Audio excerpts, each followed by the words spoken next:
आज Calcutta high court ने जो जजमेंट दिया है, सच में बंगाल के इतिहास में एक ऐतिहासिक जजमेंट माना जाए, क्योंकि जिस प्रकार घटना विधानसभा चुनाव के बाद हुआ था, हजारों लोग बेघर हुए थे अत्याचार के कारण।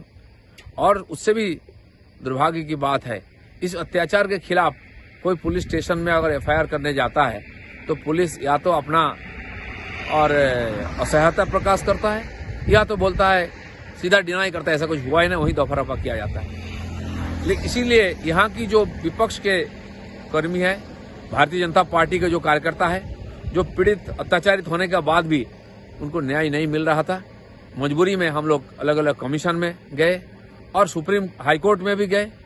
महामान्य अदालत ने इस घटनाओं का और संज्ञान लेते हुए सारी तथ्य मंगवाया और हमारे कार्यकर्ताओं ने और हमारे लॉयर्स ने ये सारे तथ्य उनके सामने प्रस्तुत किया और उससे उजागर हो गया कि कितना बड़ा घटना हुआ था। इतनी सारी अपराध के बाद घर तोड़ना, संपत्ति को लूटना, आग लगाना, महिलाओं के ऊपर अत्याचार, दुकान लूटना, घर तोड़ना, इतनी सारी घटनाएं, हजारों घटनाएं, लगभग 10-12 हजार घटना हमने लिपिबद्ध करके कोर्ट को दिया है। यहाँ की सरकार और मुख्यमंत्री सीधा सीधा इसको डिनाई की थी कि ऐसा कुछ हुआ ही नहीं है। आज अदालत सीधा इसको डिनाई की थी कि ऐसा कुछ हुआ ही नहीं है। आज अदालत ने इसको स्वीकृति दी है कि कितनी बड़ी घटना हुई है, जिससे यहाँ के लोकतंत्र क्षत हो गया है, कानून व्यवस्था चरमरा गया है, पूरा देश सन्न हो गया है इस प्रकार घटना सुन करके। लेकिन सरकार मानने के लिए तैयार नहीं। पुलिस अपना असहायता प्रकाश कर रही थी और इसीलिए हमको दर दर भटकना पड़ा। आज कोर्ट ने जो जजमेंट दिया, इससे यहाँ की पीड़ित लोगों को थोड़ा सा न्याय मिलेगा, अदालत और संविधान पर लोगों का भरोसा और बढ़ेगा। इसलिए कोर्ट को मैं अपने तरफ से धन्यवाद करता हूँ। यहाँ तक स्थिति है, जो ह्यूमन राइट कमीशन की टीम आई थी मुआयना करने के लिए, लोगों से मिलकर उन्होंने जो तथ्य जुगाड़ किया, उस टीम के बारे में यहाँ के टीएमसी के नेता बोले ये बीजेपी की टीम है, इसको हम अदालत में खड़ा कर देंगे।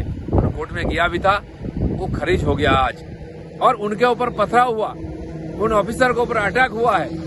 तो जहां मानवाधिकार कमीशन की टीम सुरक्षित नहीं है, वहां कैसे मानवाधिकार सुरक्षित हो सकता है। और इसलिए कोर्ट ने जो सीबीआई इंक्वायरी दिया, उसमें हत्या हुई और महिलाओं के ऊपर जो अत्याचार हुई उस पर सीबीआई इंक्वायरी होगी।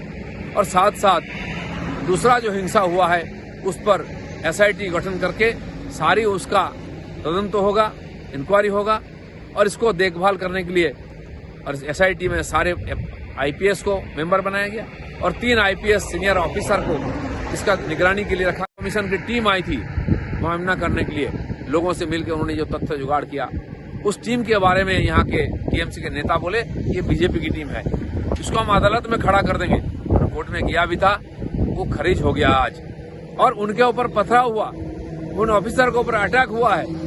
तो जहां मानवाधिकार कमीशन की टीम सुरक्षित नहीं है, वहां कैसे मानवाधिकार सुरक्षित हो सकता है। और इसलिए कोर्ट ने जो सीबीआई इंक्वायरी दिया, उसमें हत्या हुई और महिलाओं के ऊपर जो अत्याचार हुई उस पर सीबीआई इंक्वायरी होगी।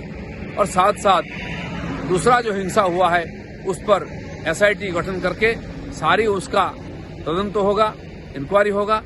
और इसको देखभाल करने के लिए और एसआईटी में सारे आईपीएस को मेंबर बनाया गया और 3 आईपीएस सीनियर ऑफिसर को इसका निगरानी के लिए रखा गया है। और पूरा विषय को देखने के लिए सुप्रीम कोर्ट के एक रिटायर्ड जज को नियुक्त किया जाएगा, जिनका देखने में व्यवस्था होगा। और अक्टूबर में फिर एक बार इसका सुनवाई होगी। उसके पहले 6 सप्ताह के अंदर दोनों संस्थाओं सीबीआई और एसआईटी को प्राथमिक रिपोर्ट देना पड़ेगा कोर्ट को, जिससे कि पता चलेगा कि किस दिशा में जा रही है। आज इसीलिए जिन लोगों ने इस सारा प्रक्रिया में सहयोग दिया है, मानवता के पक्ष में काम किया है, अपना जिंदगी में खतरे में डाल करके तथ्यों को जुगाड़ करके कोर्ट तक पहुंचाया, सब लोगों को मैं धन्यवाद करता हूं और कोर्ट का मैं फिर एक बार अभिनंदन करता हूं।